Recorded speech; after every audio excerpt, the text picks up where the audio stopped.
बंगाल का governor general change हो गया, क्या हो गया, भारत का गवर्नर जनरल। ये वो टाइम पीरियड है जहां पर कंटिन्यूअसली ब्रिटिशर्स जो है क्षेत्रीय राजाओं से लड़ रहे हैं। इस समय में भारत बहुत टुकड़ों में बटा हुआ है। यहाँ पर टीपू सुल्तान है, यहाँ पर अपने कौन हो जाएंगे, मराठा हो जाएंगे, यहाँ पर अपने मुस्लिम शासक हो जाएंगे, ढेर सारे निजाम वगैरह हो जाएंगे, यहाँ पर बुंदेलखंड हो जाएगा, बघेलखंड हो जाएगा, ढेर सारे अलग अलग टुकड़ों में बटे हुए।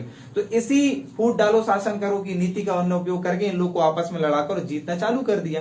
अब धीरे धीरे लगभग पूरे भारत में इन्होंने कब्जा कर लिया। तो ऊपर वो लाहौर वाला रीजन जहां पर रणजीत सिंह रहा करते थे उसको छोड़कर, तो इन्होंने बोले अब क्यों ना बंगाल के गवर्नर जनरल को क्या बनाया जाए, भारत का गवर्नर जनरल, क्योंकि हमने भारत में कब्जा तो कर ही लिया पूरे लगभग। तो यहाँ पर 1833 के तहत, बहुत पूछा जाता है ये क्वेश्चन, याद रखना, 1833 के तहत, 1773 के तहत क्या हुआ था, गवर्नर जनरल बना था। 1833 के तहत क्या हुआ, बंगाल का गवर्नर जनरल क्या बन गया, भारत का गवर्नर जनरल बन गया।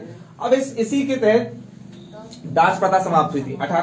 इसी समय में कौन हो गए, राजा राम मोहन राय, ठीक है, जाता है पुनः जागरण का अग्रदूत बोला जाता है। इन्हीं के प्रयास के द्वारा लॉर्ड विलियम बेंटिक के साथ मिलकर 1843 में दास प्रथा को समाप्त कर दिया गया, ठीक है। तो प्रश्न आता है किस चार्टर एक्ट के तहत इसको समाप्त करने की घोषणा की, किसके तहत, तीसरे वाले 1833, ठीक है, 1833 के चार्टर एक्ट के तहत। फिर उसके बाद क्या होता था, कंपनी में बहुत ज्यादा भेदभाव होता था कि तुम काले हो, तुम गोरे हो, तुम्हारी जाति नीची है, तुम्हारी जाति ऊंची है, तो तुमको हम नौकरी में नहीं रखेंगे। ऐसे ढेर सारे क्या होते थे, भेदभाव होते थे। उस भेदभाव को रोकने के लिए धारा 87 के तहत कुछ प्रावधान किए गए। अगर प्रश्न पूछा जाए कि 1833 के कौन से धारा के तहत भेदभाव को रोकने के प्रावधान किए गए थे, किसमें, धारा 87 में। फिर सबसे पहले इंडिया के लिए बजट आया, किसमें, 1833 में सबसे पहले इंडिया के लिए बजट आया कि हाँ हमने इतने पैसे कमाए हैं साल भर में, अब हम इतने पैसे साल भर के लिए खर्च करेंगे। ये बजट सबसे पहले कब हुई, 1833 में। फिर विधि आयोग की निर्मित हुई, विधि आयोग की नियुक्ति हुई कब, 1833 के तहत। इंपॉर्टेंट याद रखना, प्रश्न पूछता है वो,